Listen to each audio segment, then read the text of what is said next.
because I'm not going to care about college Nobody basketball does. until maybe January as I'm trying to figure Only out who my Vexler brackets does. are. I do. Well, Vexler and the Degenerate Gamblers, and then I'll watch it in March. Are you saying that Vexler's a degenerate gambler? No, I said Said Vexler and. and the Degenerate I'm sorry, It's Gamblers. very nice of you to include By that. the way, All right, ready? Welcome back to the Unrestricted, folks. Jeff Vexler, Richard Carnahan, Walter Pasacreta, and Bob, our studio host. What's Man. up, gentlemen? How we doing? fine. Well, we're missing Richie. Is that why you're glum? Yeah, that's the reason. Oh, no, wait. It's because your Jets got destroyed last night. 3 hours, I can't get back. The Jets played to their expectations. Yeah. No, I don't think that's not what I expected to see last night. I expected a better football team. Listen, the defense is very good. There's no doubt that they're one of the best defenses in football, but their offense is unwatchable. Yeah, That's they're it. pretty bad. That's it. That's your Jets, and let's move on. Okay. That's exactly why I thought they'd lose. That's why I got another $50 in my pocket because I played against them last night. Well, the Chargers, +3. the Chargers aren't any good either, so they wouldn't scare me. No, they don't scare anybody, but they're a lot better than the Jets. Hey, we got a lot to get to today. Cowboys with a good loss, maybe, against Philadelphia. The Spurs, great wins and bad losses since we've last seen you. James Harden made his debut in a Clippers uniform. Texas wins in overtime against Kansas State, the win of their seasons thus far. College basketball tipped off, and the NFL... Oh, you don't like college basketball. Okay. I dozed off. Sorry. And the NFL big games actually lived up to the hype. Wally, we are brought to you by River City Refuels. Yes, we are, Mr. Vexler. River City Refuels. What the hell is that, you ask me? I'm going to tell you. It's a company run by a local guy, and it's a vending machine for your business. So they come in there, they put the vending machine right in your business, and then all you have to do is enjoy it. It's tailored to you and your employees' tastes. So whatever you guys like. You like ramen noodles in your vending machine? They got it for you. Whatever you want. Freshly's Donuts, candy, Jeff's Parliament Lights, whatever you want, they'll stock it up. You don't have to do it. It's a cashless system. It's perfect. You'll love it. There may even, there's going to be donuts in there, Jeff. Of course there will be. Good. So if you're an office building, an apartment complex, a small business, a large business, whatever you are, River City Refuels will take care of you. Call him today at 630-5973, 630-5973. They could even put like toiletries in there, like Q-tips for Bob's ears. It's perfect. 630-5973 for River City Refuels, Jeff Vexler. Are you claiming that Bob has, like, dirty ears? Well, I No, would have that said is such an insult. I would have said Richie, but he's not here. Okay. Yeah. Okay, let's start with Dallas, okay? Okay, let's go. At Philadelphia, they lose a very close football game, a game of inches, quite literally.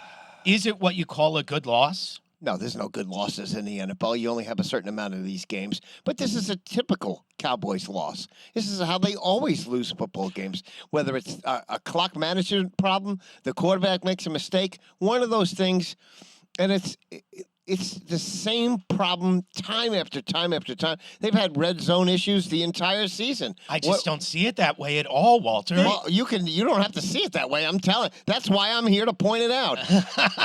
Have they not had red zone issues all season? They have, in fact. Of course they have. So here's and this was evident right in front of you. All you had to do was turn on the last 30 seconds of this game, and you knew you could tell the entire Dallas Cowboys story. Let's see. First and goal from the Philadelphia 6 with 27 seconds to go. Penalty. No kidding. A penalty on the Dallas Cowboys for false start. There's a shocker. That never happens. Yes, it does. It happens all the time. No play. First down at the Philadelphia 11. 27 seconds to go. Shotgun. Dak Prescott, he gets sacked. No kidding. Bad decision. That never happens to the Dallas Cowboys quarterback. No. Second and 21. No huddle. Prescott, pass. Incomplete to Tolbert? Why would you pass the ball to your, I don't know, third option perhaps? Stupid play call. Third down, 21 from the Philly 22 now with 5 seconds left to go. Oh, let me guess, another penalty on the Cowboys. I mean, do you sense A theme here? a theme here? Not only a theme here, but have you seen this movie before? Of course, delay of game. How the hell do you get a delay of game penalty with 5 seconds, 10 seconds to go? Because that's what the Cowboys do all the time. And then they give a Prescott pass to C.D. Lamb. That's your number one guy, but it's so close. They can't get it into the end zone. Why would you run a pass play that doesn't go into the end zone? It stays out of the end zone. Makes no freaking sense. McCarthy once again with clock issues. No kidding. The team, how many times has the Dallas Cowboys run out of time in a football game? Every time. Man, slamming of the glasses on the Every table. time. Well, I got to wear them now because I made the print too small, as I explained. But this is what they do. How do you? I get it. I get it. And why didn't they clock the football after the sack? It made no. Look how much time they lost. They lost 16 seconds. Stupid. Yeah, I mean, they found ways to lose that game. That fourth down play on the goal line, that was a bad play call. Oh, that wasn't quick bad out execution. To Ferguson. Yeah, that was a bad play call. Yeah, because he didn't get into the end zone. Yeah. And a bad route run by him. I mean, you could say by an inch, but still, is it him or is it the coach? How do you not coach your player to go into the end zone? Listen, we complain about those calls all the time, but they probably look at it like, okay, you run it here, and then you can force your way into the end zone. It never works. Never. I got to tell you, I'm taking away from it a good loss, and I'll tell you why. The emergence of Ferguson. He is finally there. Jake Ferguson is finally there. He looks like an actual weapon. He went for almost 100 yards. I think it was 97. CeeDee Lamb went for 191. Again, looking like an actual number one wide receiver. I don't know. I feel like the game is looking up for the Dallas Cowboys. That's a road game against a really good team, and it's a game lost basically because of 2 one-inch calls. Ferguson's touchdown that wasn't a touchdown, and Dak's 2-point conversion that wasn't a 2-point conversion. I mean, if you take those plays and add 2 inches, the Cowboys win that football game. I don't think it's that bad. I'll give you a little bit more. It's not that bad. But they never do the little things to win a football game. That's the problem with the Cowboys. And that's the one thing that we see with them all the time. They're almost there. Oh, he almost caught the football. Oh, he almost got in the end zone. Oh, Dak Prescott if he hadn't stepped out of bounds, he got his toe out. But that's what they do all the time. That was kind of a wimpy play by Dak. I want to point that out, by the way. You got to go at contact to make sure you don't go out of bounds. And it's a good loss insofar as the Eagles are a very, very good team. Maybe one of the top 2 or 3 teams in the NFL right now. No question. So it's a good loss insofar as that, which just means the Cowboys are going to do Cowboy things. They're going to make the postseason. They're going to get knocked out in either the wild card or divisional round, and their season's going to be over. Sounds I'm like the calling rest it right of it. now. Well, here's and listen. I've said this the entire season. The Cowboys' season is all about the postseason, and that's assuming they make the postseason. Because if they don't make the postseason, then it's clean house time. McCarthy's gone, Dak is gone, and it's time to move on and rebuild and go in a different direction. If they do make the playoffs, they still have to win. They can't be a one and done, because if they're one and done, everybody goes. Agree? Is that how the playoffs work? You have to win to move on? Well, Yes. no. I was just explaining follow for you. you because he's got the I follow you. paper clip in his ear as we speak. No, Right? and One and done is everybody gets cleaned. yeah, No, I just don't feel like that's the way Jerry Jones has been operating. I feel like he's happy having his yes men, and he's got his yes you're men crazy. in place. Yeah, one and done. Trust me, everybody. If it's one and done for the Cowboys, they will all be fired. and the Cowboys looking forward have a good chance. The Eagles are going up against a pretty good tough schedule. Okay. And then when they meet again in December at Dallas, if Dallas does a good job moving forward and Eagles kind of stumble against good opponents, they have a good chance to win the division. And like everyone on Get Up was saying this morning, nobody has repeated in the NFC East for the last 20 years. Therefore, the Cowboys are winning the NFC East. I got to tell you, there's a decent likelihood that come 4 weeks from now when Philadelphia comes to town in Dallas that the Cowboys and the Eagles are tied with record. Listen to the Eagles' schedule. At Kansas City, Buffalo, San Francisco, then at Dallas. If Dallas takes care of business, they're going to have the same record as the Eagles coming into Dallas in tough. 4 weeks. Yeah. We'll see. We'll see So- what happens. So bright sides. Jake Ferguson, tough Eagles schedule, CeeDee Lamb, and Dak Prescott played pretty well, okay? Let's not shit all over Dak just because it didn't come out in a win. He played a good football game. He threw a Played lot a of very great, good football game. played a lot- But that's threw what a you lot of see good out of him. passes. Yeah, he played as good a game as he could play, and they still lost. And they still lost.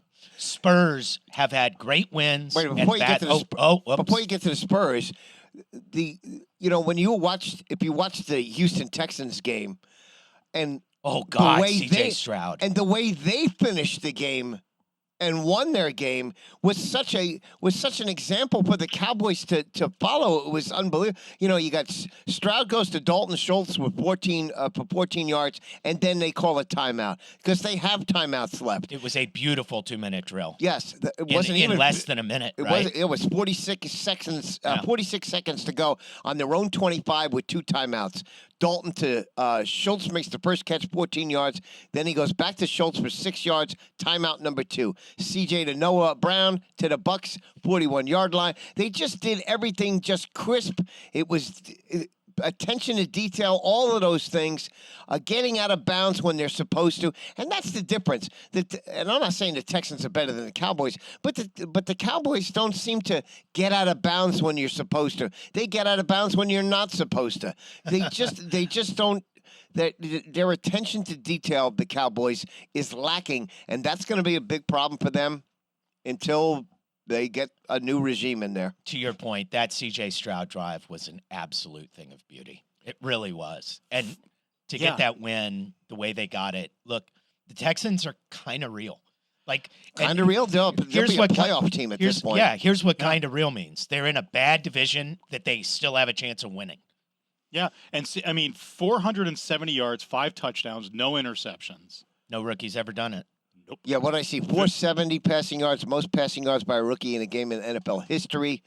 And his 147.8 passer rating, the highest single game passer rating by a rookie quarterback in NFL history. And I don't think anyone's done 450 plus with 5 TDs and no interceptions. Unbelievable. That's correct. Nobody's ever done it. And listen, I'll take the credit for it. I told you about C.J. Stroud about a month ago. I said on this freaking podcast, C.J. Stroud is special. You were not the only one, by the way. On this show, I was. Damn it! so if you're a Carolina My Panther glasses fan, got thrown again. so if you're a Carolina Panther fan, are you a little pissed off right now? You have to be. I mean, you just have to be. You got the wrong guy. I actually heard somebody say on one of the ESPN shows, "Man, the Houston Texans are lucky they got the second pick." Though that situation is a lot like Peyton Manning and Ryan Leaf. There was half the league had Ryan Leaf, half the league had Peyton Manning. You never know. It's a coin flip, and unfortunately, you picked the wrong way. Hopefully, C.J. Stroud and Bryce Young. Hopefully, Bryce Young doesn't go the way of Ryan Leaf. Let's just hope for that. Cowboys, I'm still saying it's a good loss. The Spurs have had a week since we last did a podcast of great wins and bad losses. They got wiped out last night by the Indiana Pacers, but 2 wins against the Phoenix Suns since we were last together. Come on. All right, I'll throw this line at you, okay? What do you are just such a naysayer, dude. No, that's not where I'm going. Do you remember in the movie Field of Dreams? Do you remember this part when the redhead lawyer is on the field, and all of a sudden the players appear to him? Yeah, sure. And all of a sudden it clicks in his head. So you're a redhead now? That's what. Yeah, let me pull my pants down. I'll show you. That was me on Thursday night in the game against the Phoenix Suns. All of a sudden, I'm looking at the screen and go, "Holy crap! Now I see it. Oh my God!" You know what? And here Now you've seen the light. I have seen the light. And here's and I'll make a couple of great points for you, folks. Oh, good. I love it when you make All great right. points for us. Wemby to me, and I don't know if I sent this to you or not, but I make the comparison to Wemby with Shaq. And here's why I compare him to Shaq, because both of those players, Shaq and Wemby, they have bodies that can dominate. Both of them. Shaq, when he came into the league, was so big, so strong, he could dominate. Unfortunately for Shaq, however, he never had the drive that he could, because Shaq should have been the greatest player in NBA history. He should have been, but he just didn't have the drive. Wemby has the drive. He has the drive to be the greatest player. And there's an NBA executive who came out this week who said that Wemby will be the greatest player ever in the NBA. You think, though, Shaq finished as the 8th leading scorer in the entire league, but he finished 10,000 points behind Kareem. 10,000. Think about that. So even though he finished 8th, he still finished well beyond Kareem. Kareem had that body also that obviously could dominate. Yes. But Shaq was the same thing, and I think that's what we have with Wemby. And the one thing, this is where I made the mistake. I underestimated Wemby's height. Oh, really? And that's really hard. It's not That was, hard. I mean, it was a secret. It was hard to underestimate. It was a secret. It was listed.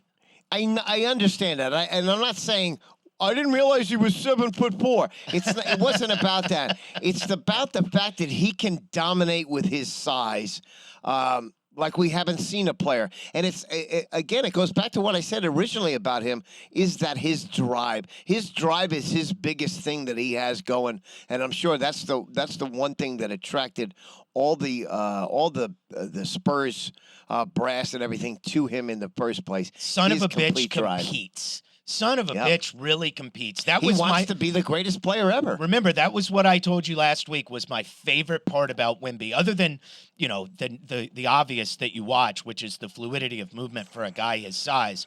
The other part of it is that he competes. He wants to be that guy. He's got a little asshole to him. He wants to dominate. He doesn't just want to be out there, contributing by sitting in the corner and knocking down threes. He wants the goddamn ball. Like, it's pretty damn impressive. And if you're running a line through the games where the Spurs have been embarrassed, I see two things that the games hold in common. There was the embarrassment against the Clippers, and obviously last night's embarrassment against the Indiana Pacers. One, sloppiness with the basketball. Major turnovers where the Spurs just don't take care of it. And guess what? They don't have a point guard, so it's not that surprising.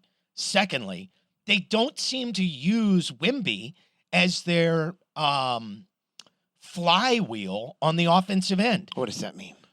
He's supposed to be the concentric guy, right? The ball's supposed to hit his hands the way Jokic plays on offense, where the possession really doesn't start for Denver. Yeah, the offense goes through Jokic. That's what the I'm offense saying. needs to go through Wemby. That's what I'm saying. He at least needs a touch because his gravity on that end of the floor, the way it flexes a defense, just to get a touch for Wemby. You watch, there's 10 eyes from the 5 guys on defense that go immediately to Wemby on every single touch. It is now, but that has to change because and we've seen games here now. And listen, first of all, I don't care what the Spurs do in a game at this point. My only interest is watching Wemby develop because the team still isn't good enough to make the playoffs anyway.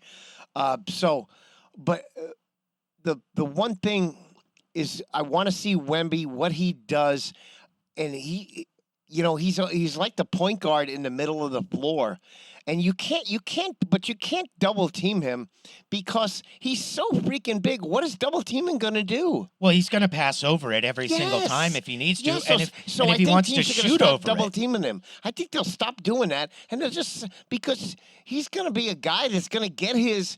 It's up to the Spurs to determine how much he gets. And if Wemby wants to score 70 points a night, then he's going to be able to score 70 points. It depends on what the Spurs want to do with him. Because why can't the Spurs just throw the ball up into the air, into the low post, and Wemby turns and scores? Well, that's what they did against Phoenix for the entire fourth quarter. Exactly. They finally figured out that if you are passing the ball to Wemby, you don't throw it to the rim, you throw it to the top of the box. Yes. Right? It's 12 feet in the air, not 10. for goodness sakes. Yes, because 10 and feet, he's the somebody only can guy. get their hands on it. 12 feet, 12, they you can't. Yes. No, that's exactly right. That's what I'm telling it's you. unbelievably complicated, right? It's not. But again, I think teams are going to do a better job of defending him, and maybe they're already onto it. But if a team's going to double team Wemby, that's just asinine. That makes no sense to me. A plan to stop Wemby is not going to be created. No, yes, it is. The way you're going to defend Wemby is you're going to be physical with him, and you're going to wear his ass down. That's all there is to it. Do you think teams don't already have that circled on the calendar? Yeah, but not every team has a guy that can be physical with him. Jokic is going to kick his ass every single freaking time. But not every team has. Phoenix doesn't have a guy that can be physical with Wemby. They just don't. Okay. And that's why they torched him. Let's talk about the Spurs' future. When they do play Nikola Jokic, I think Wemby's length is going to give Jokic a lot of problems because even if you get physical into Wemby's body, I think his length is still there where he's going to be able to bother Jokic's shot. But that's not what I want to talk about. I want to talk about tomorrow night where Wemby makes his debut at the Garden. Ooh, is that must-see? How expensive do you Must-see think? for who? Look, you just said a minute ago. New York City doesn't give a rat's ass about Wembyama. You are so fucking wrong. They don't care. You are so fucking wrong. They don't care. They don't know anything about him. And if you'd have to be a diehard NBA fan to know anything about Wembyama at this point. Oh, Walter, you're dead wrong on Oh that. my God, You're no. not paying No, attention to Twitter. yeah. Okay? The entire world That's all I do is on Twitter. The entire world is tuning into Spurs games and turning off Spurs games when Wembanyama checks out of the game. I agree with that. People are asking to get updates on their phone on the NBA app for when Wembanyama is in the game, just so they can turn to that channel. Dude, don't tell me. Yeah, but you're asking you're asking New York City basketball fans to go see something they don't know anything about. They don't care. They don't care. They don't. First of all, it's the New York sports fans don't even know the NBA season's going on. They don't care. They will be sold out. They will be interested. Every Knick game is sold out. They will be interested. Bob? I agree with him that nobody cares about the NBA before Christmas. I'm going to give him that. No, But that's not true. New York City doesn't care about New York. New York City about doesn't the care Knicks. about anything. So, Silly boy. But the answer to all your questions is money. On the secondary market, you can't get a ticket right now for less than $120. There you go. $120 to get into a Knick game? Mm-hmm. That's nothing. That's pocket change.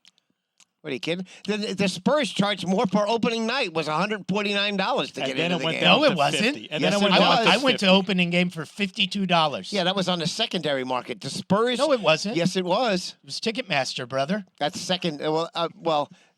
When the Spurs had that ticket priced at $149, not a resale, but it was $149. That's why they were one of the greediest franchises in the Maybe the they entire opened up more seats. Look, I'm loving watching Wemby.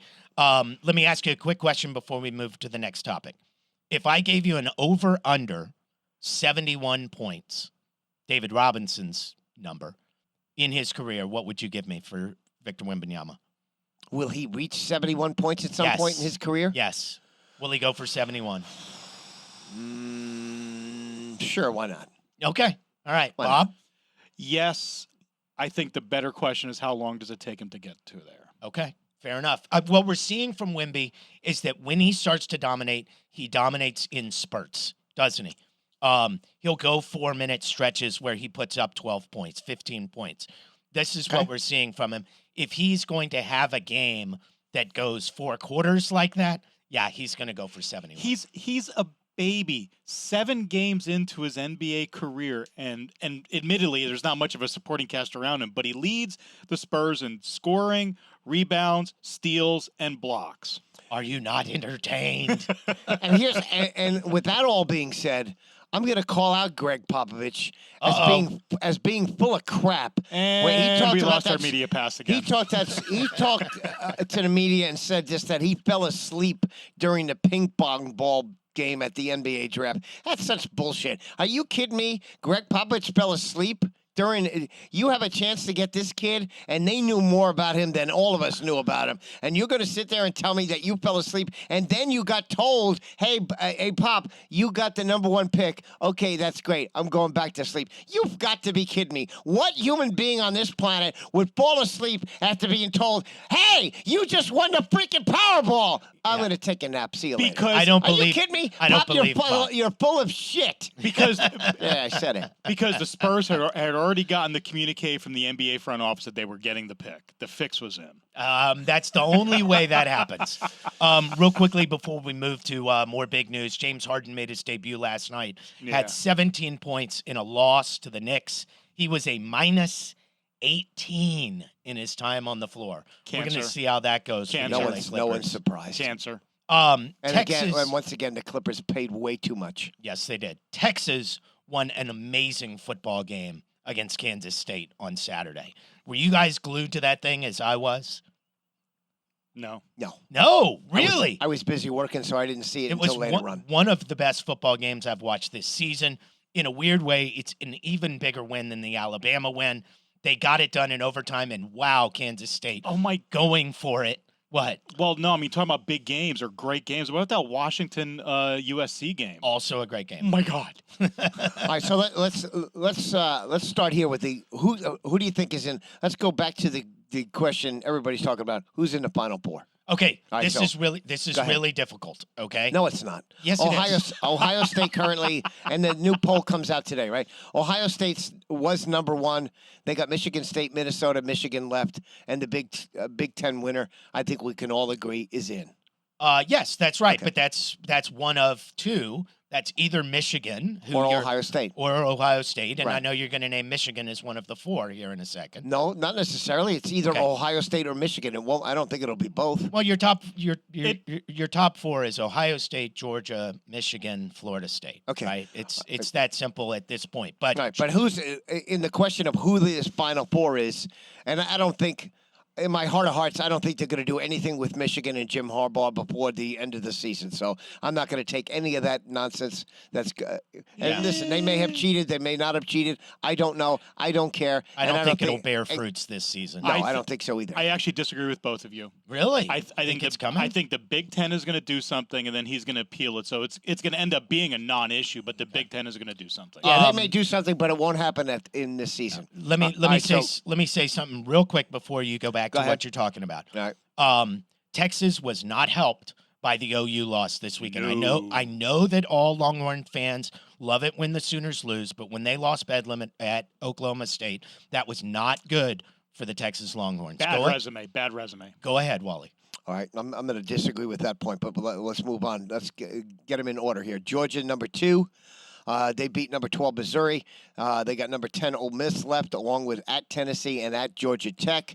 So the SEC champ, I think we all agree, is going to get in. I think Georgia could trip up and find themselves on the out. But they still might wind up winning the SEC championship, Yes. even if they lost a game Absolutely. like this one against Ole Miss this weekend. Yeah. They still might wind up winning the SEC. And as I told you, either last week or 2 weeks ago, Washington will get in if they run the table. But running the table's not that easy for them. No, it's not. They gotta 'cause play got Utah, Utah. at Oregon State, and then Washington State. And then, And- of course, you have the Pac-12 title game. Yeah, it's not So, that easy. It's not that easy, but again, Washington gets in if they run the table. So No. it'll be no. No, They're no. not an I mean, automatic. I think it's the Michigan Ohio State game to end the season. That's going to determine whether or not we get one or two teams from that conference.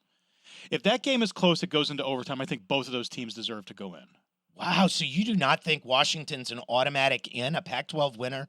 No, I hate the Pac-12. I've always hated the You Pac-12. got to put two SEC teams in again. No way. No chance. Yeah, That's not happening okay, this year. possibly. I don't think so. I still hate the Pac-12. All right, so the fourth team is up for grabs. It's Florida State. Florida State's 9-0, but they got nothing left on their schedule. That's They're- not true. they That's got not nothing. There's nothing there. Yes, it is. They have to play Miami, which is no joke. They're not ranked. They have Northern Alabama and Who cares?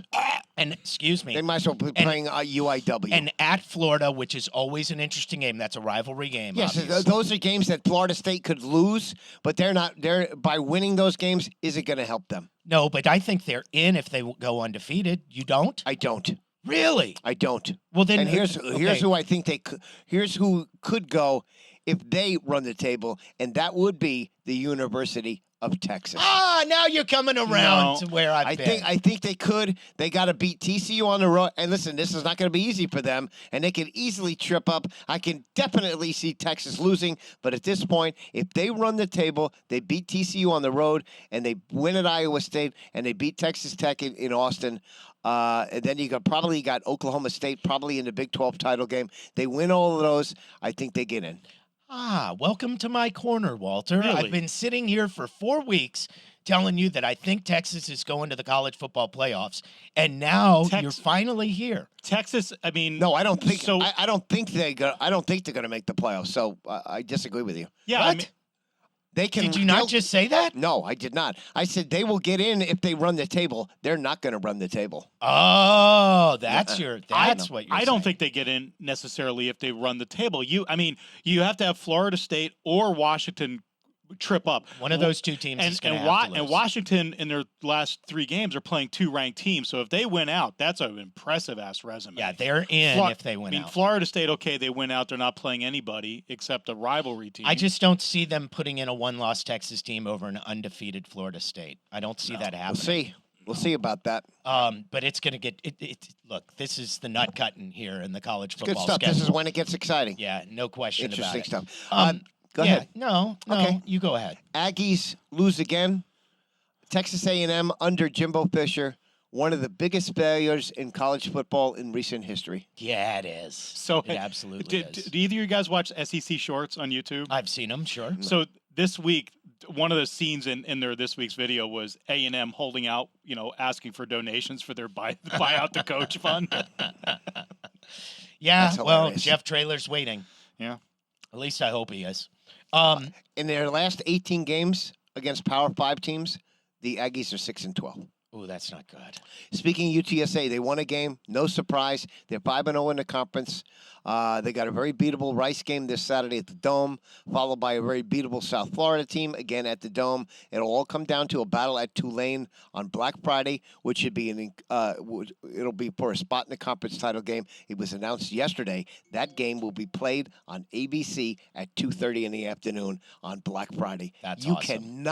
You cannot get anything bigger than that. This will be the biggest game in the franchise's history for UTSA on that Black Friday. I don't know, a big screen TV for $50 at Walmart. Is that bigger? That's a little bigger. No, that's a huge game for UTSA. And this is what Frank Harris came back for, to win and listen, you guys could talk about bowl games, all that kind of stuff.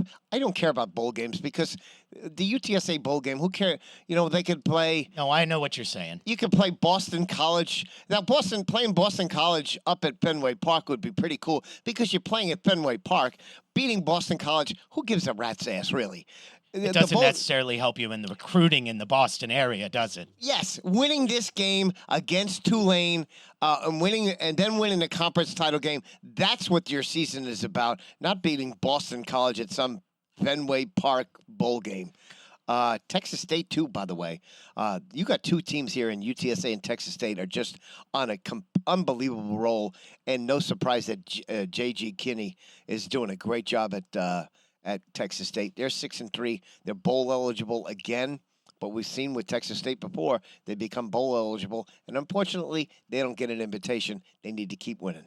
We are running out of time on this show. Let me give you some stuff. Let me give you some stuff real quickly. Okay, go ahead. College basketball tipped off last night. Who cares? Why don't? Okay, here's my because question. It starts too fucking early. Here's my question to you guys. College football, I love it too. We all love it.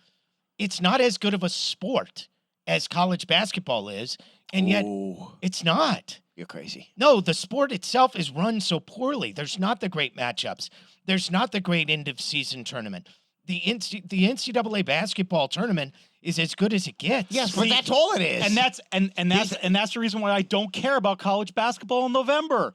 Because I'm not going to care about college Nobody basketball does. until maybe January as I'm trying to figure Only out who my Vexler brackets does. are. I do. Well, Vexler and the Degenerate Gamblers, and then I'll watch it in March. Are you saying that Vexler's a degenerate gambler? No, I said He said Vexler and. and the Oh, I'm Degenerate sorry, It's Gamblers. very nice of Sorry, you my to include By that. the way, Jeff Vexler is a degenerate gambler. How do you know? Because I had St. Mary's last night beating CSU Stanislaus.